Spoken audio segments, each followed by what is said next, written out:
Sejam bem-vindos a mais um Clube do Conto, edição especial de Halloween.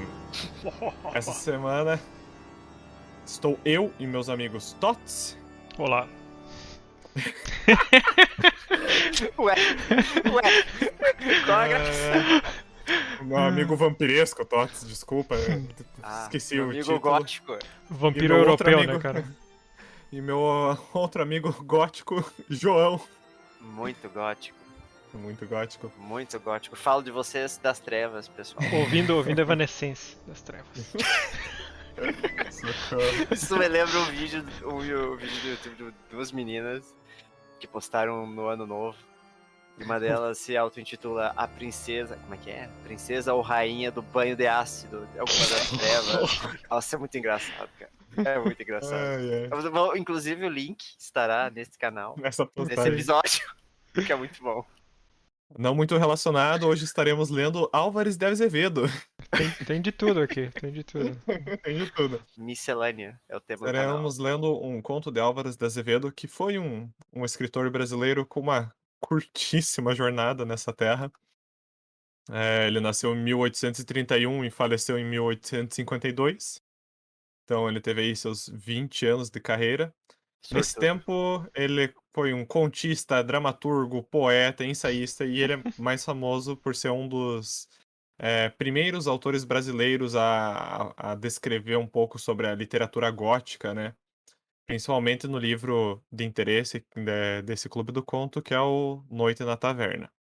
Se ele conseguiu fazer tudo isso só porque não tinha Twitter na época, né? Só porque não tinha Twitter na época, exatamente. Falando um pouco sobre a obra, onde tem um conto de interesse do nosso debate de hoje. Noite na Taverna é uma antologia de contos, em que, curiosamente, é uma antologia com ordem. Os contos, eles têm uma sequência entre um e outro, porque ele tem um início, onde um grupo de amigos está numa taverna, bebendo e falando sobre assuntos diversos. É até bem divertido esse início, onde um cara começa a falar de filosofia, outro começa a saudar o vinho. É uma loucuragem, assim.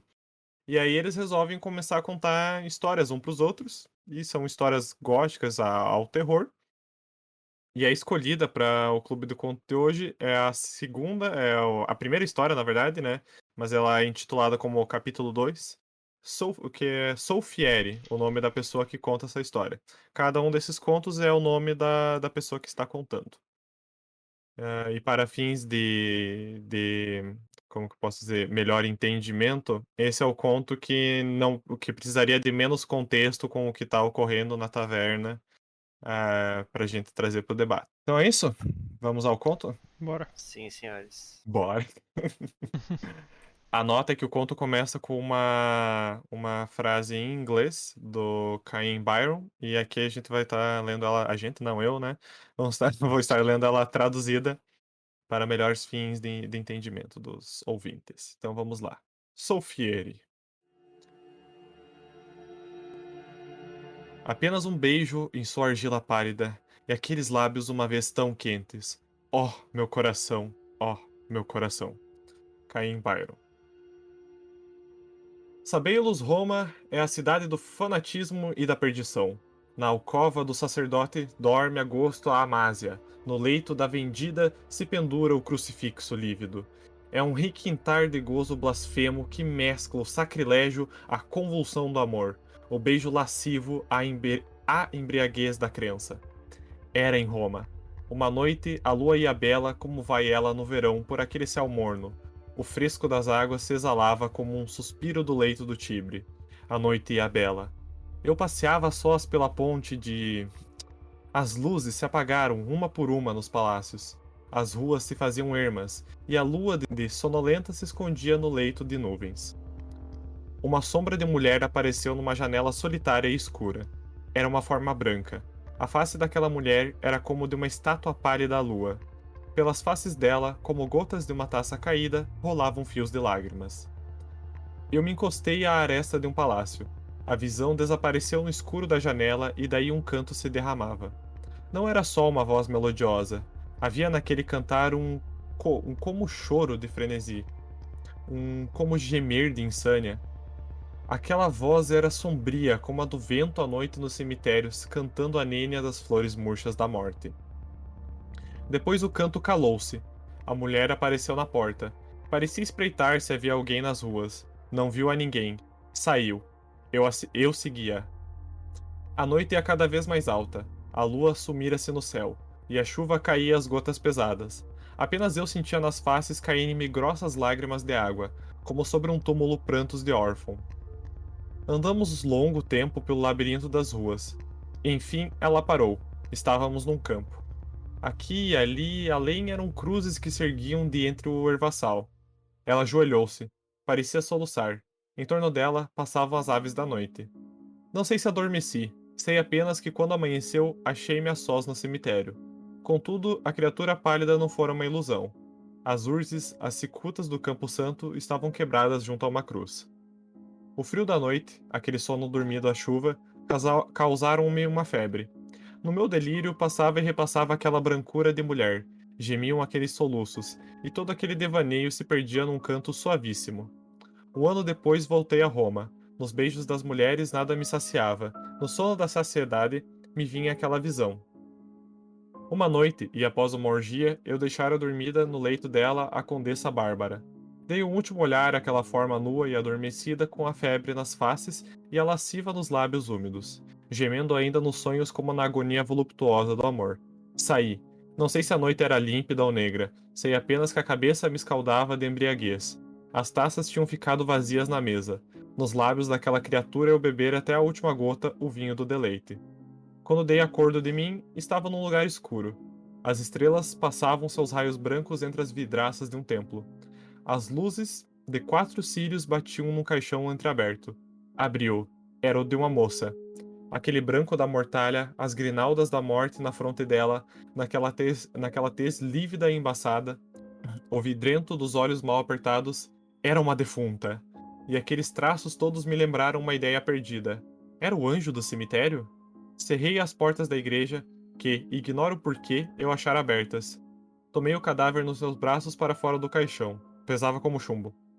Sabeis a história de Maria Stuart, degolada e o algoz, do cadáver sem cabeça e o homem sem coração. Como a conta Brantome? Foi uma ideia singular a que eu tive. Tomei-a no colo. Preguei-lhe 1000 beijos nos lábios. Ela era bela assim. Rasguei-lhe o sudário. Despi-lhe o véu e a capela como o noivo as despe à noiva. Era uma forma puríssima. Meus sonhos nunca me tinham evocado uma estátua tão perfeita. Era mesmo uma estátua. Tão branca era ela. A luz dos tocheiros dava-lhe aquela palidez de âmbar que lustra os mármores antigos. O gozo foi fervoroso. Cevei em perdição aquela vigília. A madrugada passava já frouxa nas janelas. Aquele calor de meu peito, a febre de meus lábios, a convulsão de meu amor, a donzela pálida parecia reanimar-se. Súbito abriu os olhos empanados. Luz sombria alumiou-os como a de uma estrela entre névoa. Apertou-me em seus braços, um suspiro ondeou-lhe nos beiços azulados. Não era já a morte, era um desmaio. No aperto daquele abraço havia contudo alguma coisa de horrível. O leito da laja, onde eu passara uma hora de embriaguez, me resfriava. Pude a custo soltar-me daquele aperto do peito dela. Nesse instante, ela acordou. Nunca ouvistes falar da catalepsia? É um pesadelo horrível, aquele que gira ao acordado que emparedam num sepulcro. Sonho gelado em que sentem-se os membros tolhidos, e as faces banhadas de lágrimas alheias sem poder revelar a vida. A moça revivia pouco e pouco.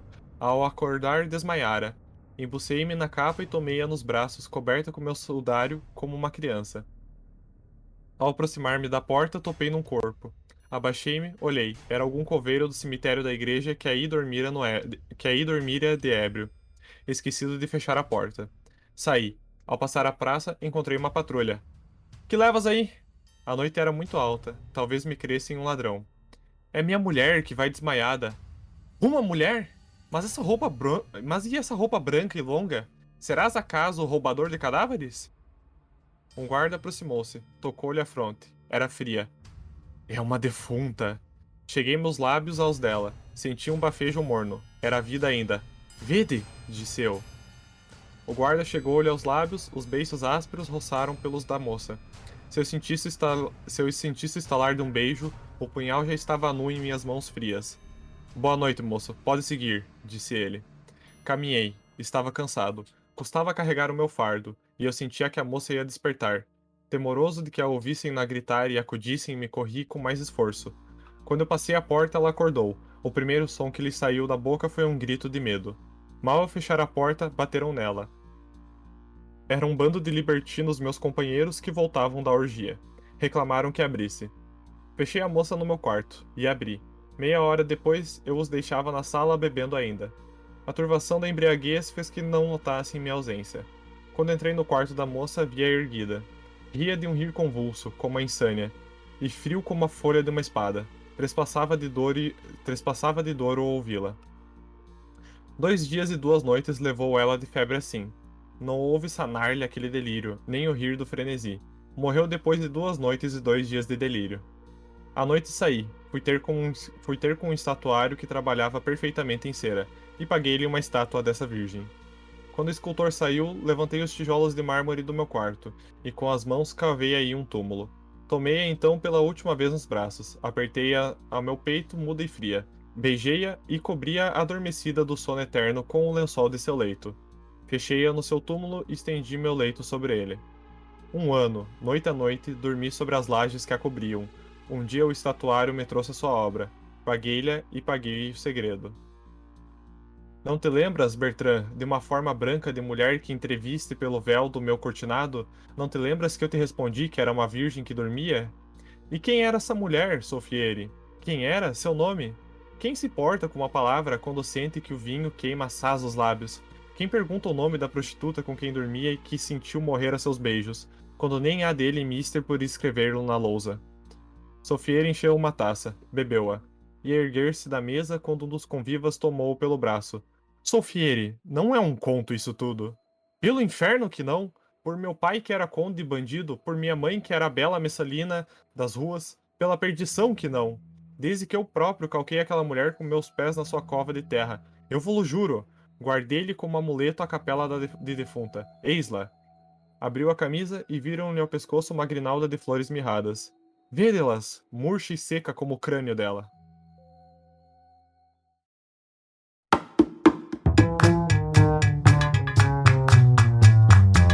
Confesso que me encontrei deveras confuso quando terminei de ler esse conto. Porque Elabore, meu cara. Ah, eu achei a leitura difícil, na verdade. E o meu entendimento se deu mais por acho que flashes das cenas em si. Porque apesar dele ser linear, a passagem algumas passagens de cena eu senti que acontecem bem rápido. Deu pra ter mais visão e descrição de todo o envolvimento dele com a mulher, né, no caso. E do que ele sentiu com a mulher. Mas os pormenores entre cenas me passaram despercebidos. Em sua maioria, pelo menos. eu acho que ele é um conto que se beneficia de ler uma segunda vez, realmente. Tipo, agora, lendo junto, assim, essa vez ficou bem mais claro pra mim do que na primeira. E o que vocês acham que aconteceu de fato? Pois, a parte que eu ainda tava meio confuso era se era a mesma mulher da primeira. Se eram duas mulheres ou se era uma só. Porque Eu interpretei que era uma mulher só. Era uma mulher só. era a mesma, tá? E o que vocês acham dessa história de ela tava morta e daí ela voltou à vida? Meio estranho, eu fiquei pensando se não era tipo a mesma. É, Porque isso. quando ele sai do quarto dele, tem uma mulher. Ele deixa uma mulher com febre. E daí depois quando ele narra tudo aquilo que aconteceu e ele volta pra casa, ele diz que a mulher fica com febre, essa nova que ele traz. Eu fiquei pensando se não era a mesma, que já tava lá com Não, febre. Eu não entendi se o quarto que ele sai da orgia era outra mulher. Era outro quarto, não era o quarto Ah, era dele. outro quarto, ok. Ele tava na casa dessa mulher, até os amigos que estavam ali aparecem depois, né? Na casa dele é só a mulher que ele encontra no cemitério, né? Sim. Mas eu acho que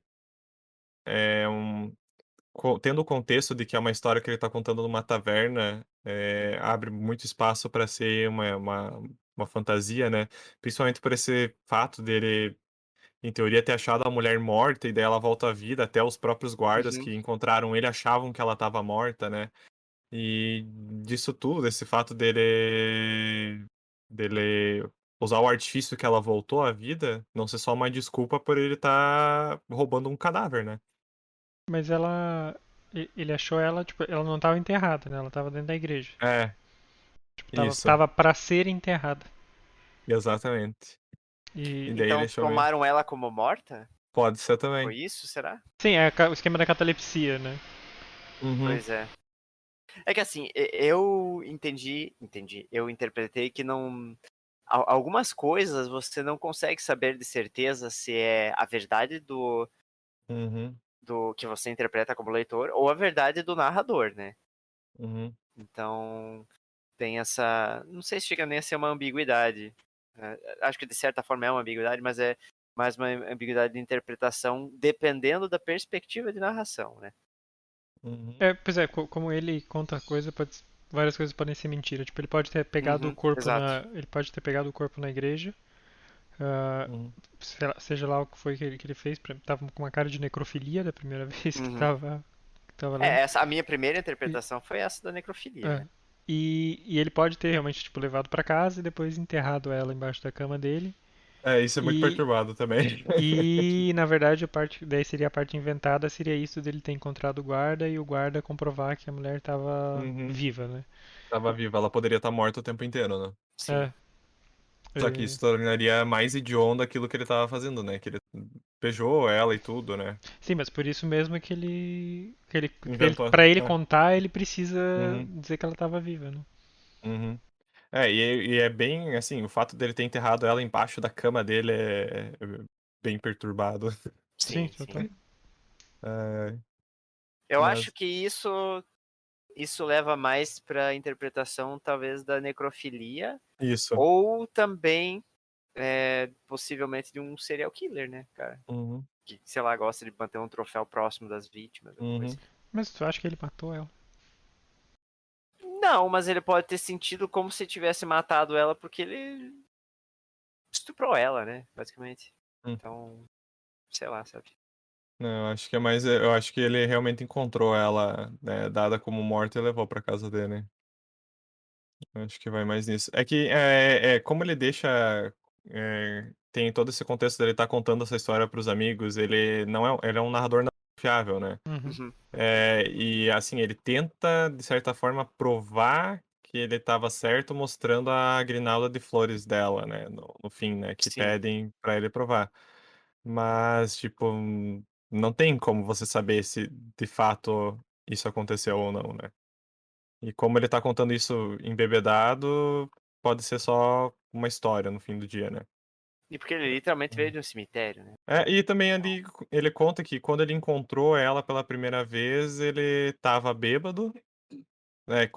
Ele primeiro encontrou ela no cemitério e depois se passou um ano e ele encontrou ela morta, né? Por assim dizer, né? Uhum. E aí, as duas vezes que ele encontrou ela, ele tava bêbado. Ele usa da embriaguez pra Sim. justificar o sobrenatural da coisa, né? Eu não lembro, mas eu tenho a impressão dele ter falado da embriaguez dela também em algum momento da história, não? Hum, que eu Ou acho que ela eu que interpretei. parecia estar embriagada Hum, quando ela desmaiou nos braços dele. Eu talvez acho que isso foi então, isso. talvez Uhum. Que é, isso. é muito curioso isso, né? Encontrar ela uma vez no cemitério e depois de novo morta do lado do Um ano cemitério na depois, igreja. isso. É meio suspeito. Suspeito. Meio suspeito. E o Mas, coveiro dormindo no meio do trabalho. mas ele também fala, tem a parte que ele fala pro amigo, ele fala, não te lembras de uma forma de mulher branca que entreviste pelo véu do meu cortinado? E Uhum. não te lembras que eu respondi que era uma virgem que dormia. Uhum. E, É tipo, que sei lá. é a estátua que ele pediu pra fazer dela, né? Sim. Não, Isso da mas estátua eu aqui. também não entendi, Mas sabe? isso não é Se estátua, isso é a deveria ter mulher. algum porquê. Hum. Ah, tá, tá. Mas ele também falou com o. Ah, tá. Então. Ah, tá. Não. Agora pegando ali o que você falou, realmente Então esse cara ali, o Bertrand, que tá na taverna, também era um dos que tava na orgia que ele falou dos amigos que apareceram, né? Os libertinos que apareceram na casa dele depois. Uhum. Hum, Então ele viu, né? Supostamente, né? Quer dizer, Uhum. É, supostamente, né? Só que eu acho curioso, porque pra mim ele é um. Esse personagem, o Sofier, ele é meio odioso, porque até a última vez que ele descreve ela é muito escroto a forma que ele descreve, né? Que pedem o nome, né? Qual era o nome dela, daí ele Uhum. fala quem pergunta o nome da prostituta com quem dormia, Sim. e que se tio morrer a seus beijos, né? Quando não se vale nem a pena escrever o nome dela na lápide, por assim dizer, né? eu não sei, eu acho que Então, não foi ele que falou isso aí. Será que é? eu acho que é ele, porque esse quem Foi, era, foi. seu nome, eu acho que foi outra pessoa que perguntou na taverna. Que o Bertrand pergunta quem era essa mulher, daí alguém pergunta quem era, seu nome, e daí ele responde, né? Quem se importa Deixa eu rever com uma essa palavra. parte. É bem no Que finalzinho isso, né? o que foda é que ele não diz, né? Tipo, são três frases distintas e ele não diz quem falou o quê, né? Mas, ao meu ver, foi o Solfieri que disse que não importava perguntar o nome da Uhum. prostituta com quem você É, não, dormia. não fica claro quem fala aquilo, na verdade, porque pode Uhum, ter mais de um amigo falando ali no diálogo. uhum. Mas eu acho que é bem. O autor captura bem esse ar de conversa quase que fiada, mas contada com tanta. Como que eu posso dizer? O Sofia, ele quer tanto que eles acreditem nessa história, sabe? Que ele vai procurando justificativa em tudo, sabe? Uhum. Mas pra mim soa como uma história pra se gavar, mas uma história bem perturbada pra se gavar, sabe? Pô, total. Total, né? Não, porque teve aquela vez que eu fui no cemitério e estuprei um cadáver e tá Ele ligado? sabe que ele chama ela de virgem, né? É. Mas o estupro, no caso, já se caracteriza pelo beijo que ele dá, né? Sim. Ele diz que ele beija ela enquanto ela dorme. É, e é engraçado, porque ele fala desse estado de, ela tava morta, mas daí do nada, quando ele viu, ela tava viva e desmaiou, né? Uhum. Já não era morte, era um desmaio. E um pouco, talvez até de culpa do que ele tá fazendo, que ele diz naquele aperto que ela dá nele, né? Que ela. Deixa eu ver se eu acho a Eu acho. descrição. Eu não sei se eu. Eu Ah, acho que eu não senti culpa por não é parte dele, bem não. culpa, Acho que que ele foi diz que só foi mais. horrível, né? Uma sensação ruim, né?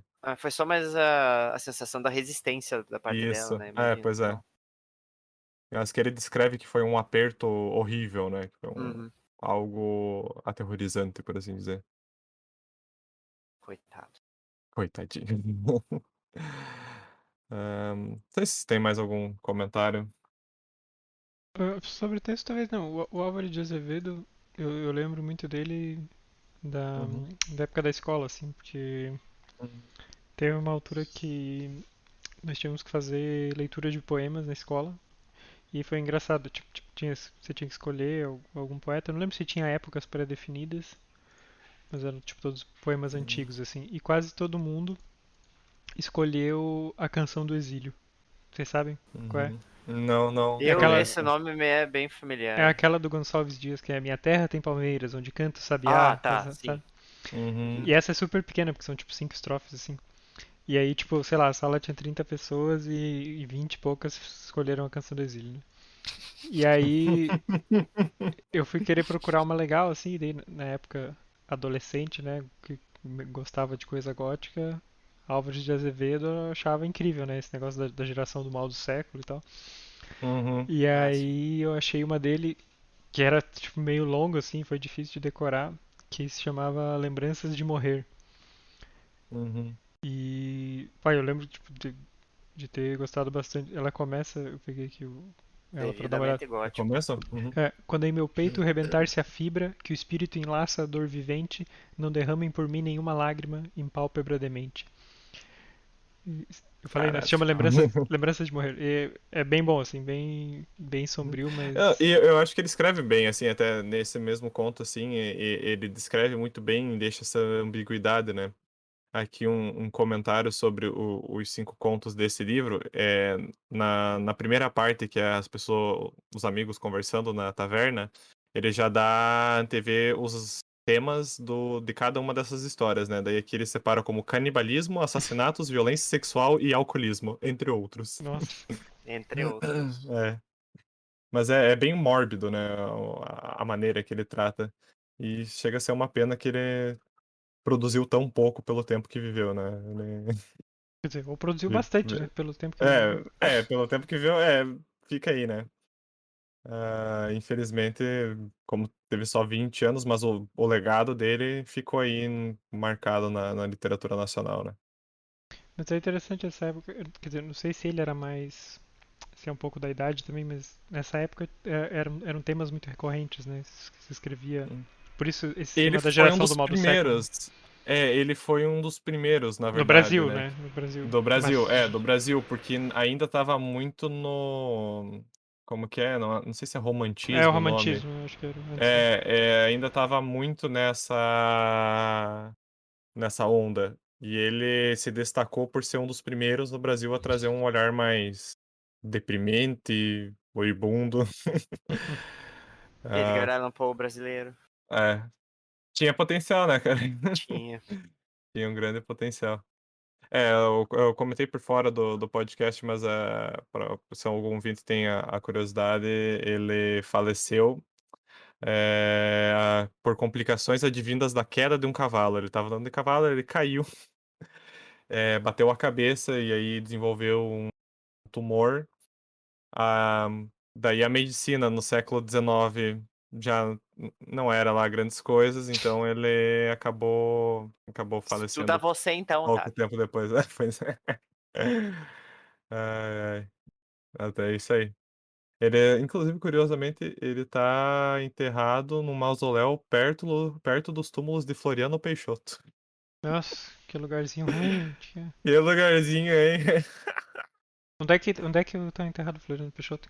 É, Deixa eu ver. Cemitério de São João Batista, no Rio de Janeiro. Rio de Janeiro. Olha só. Tá, E ele tá no.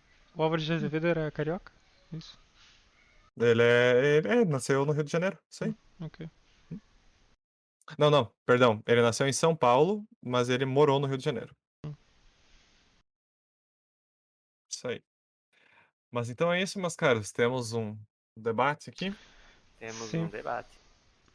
Então, caro ouvinte, fica aí a indicação também dos outros demais contos do livro, Noite na Taverna.